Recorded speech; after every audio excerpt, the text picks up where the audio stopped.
Good evening and welcome to the Tony and Tim Show. I'm Tony once again. And I'm Tim.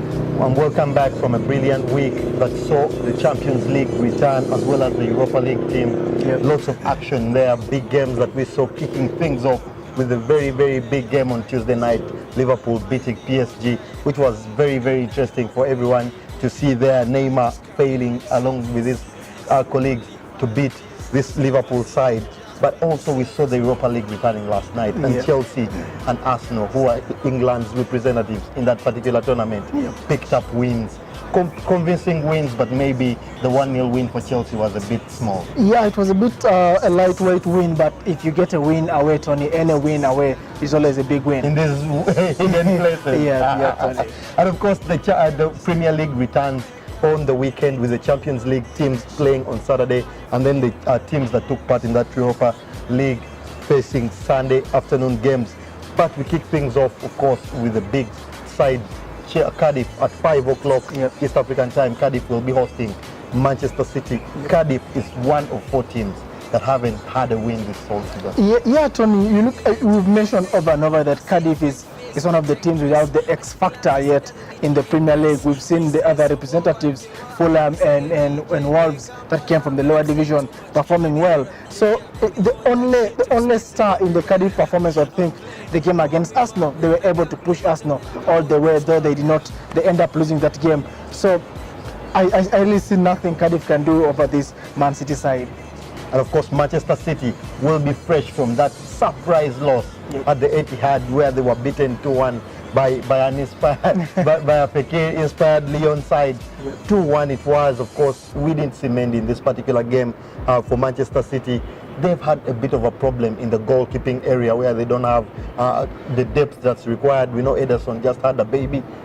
Is there anything playing on his mind? He conceded 2 goals in that game. Yeah, Tony, I think there's something in his mind, but it comes back to Mendy's absence for me, because there was, I think, an awful error by Fabian Delph there for the first goal. So it's that department. We don't have clear information on what's happening to Mendy, but now I think 2 games he's been out. So we have to look on and see, will he come back or not? We don't know for sure. What's your prediction in this game before we leave? I've gone for a City win. I've gone for 3-0 City. 3-0 City is what I've gone for myself. Of course, we know that Aguero just signed a new deal for Manchester City there. At the same time, Liverpool, the second place team in the league, haven't lost a game, haven't dropped any points.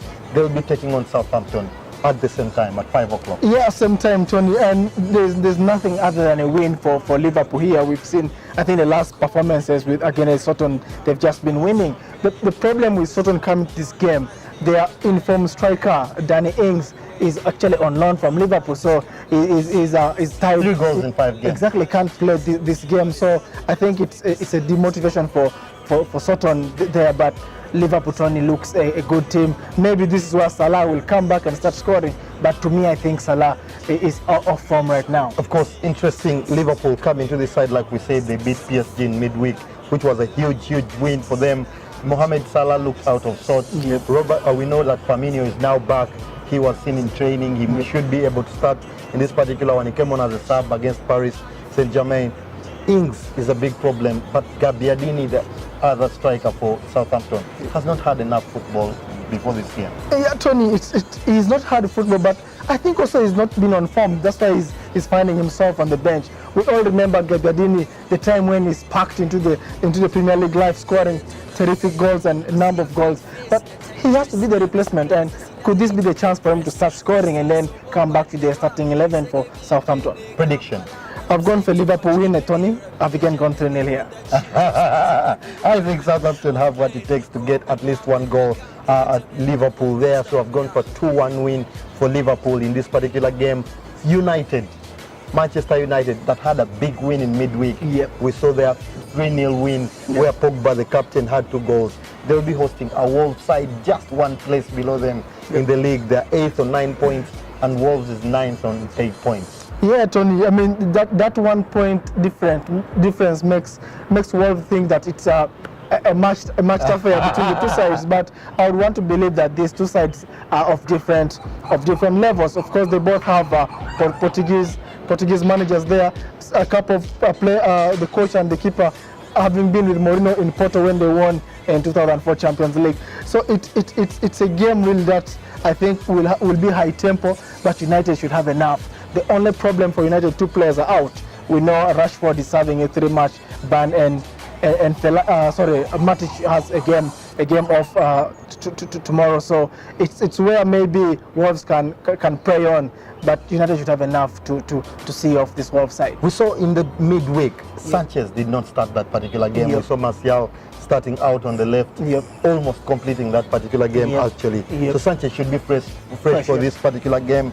I think Manchester United still have enough to beat this particular Wolves side. They've played well in the games that we've seen already this season. They've not picked up the results in some of the games, but I think Manchester United will win 2-1 in this particular one. Interesting, and we'll wrap things up on Saturday night with Brighton hosting a Spurs side that has suffered 3 defeats in a row in all competition. Yeah, Tony, and if it's to go by the previous game that they played, the Champions League game, I thought Spurs against a poor Inter Milan side. Poor Inter Milan, but Inter just needed 10 minutes to turn around and get a result. Actually won it 2-1.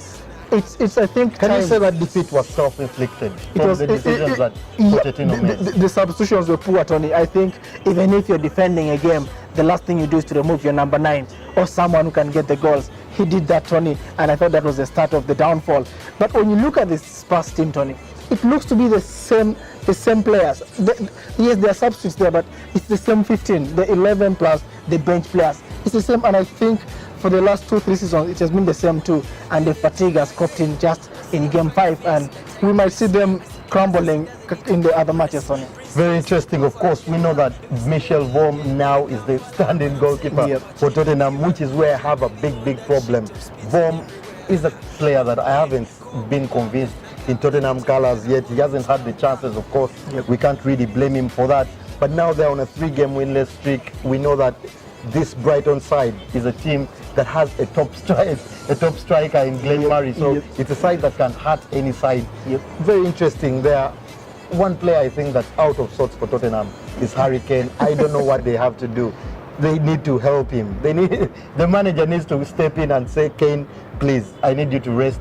Let me start Son ahead of you. You can come in against this Brighton side. You can come in the last 30 minutes and try and get that momentum back. It's a game that I think they'll struggle. I've gone for 2-2 draw. Surprisingly, I've gone for 2-2 Tony too. I think this Spurs team is worn out, and you mentioned Glenn Murray in that side, and the form of Brighton at home. Last season they picked almost all their wins from their home ground, and they are doing the same this season. They beat United. You remember that 3-2 win, and this is a game that they excite the fans, and it will be a noisy atmosphere for Spurs. Very interesting in this particular one. We can't wait for those Saturday fixtures, and when we return our attention to the Sunday afternoon action. Don't go away.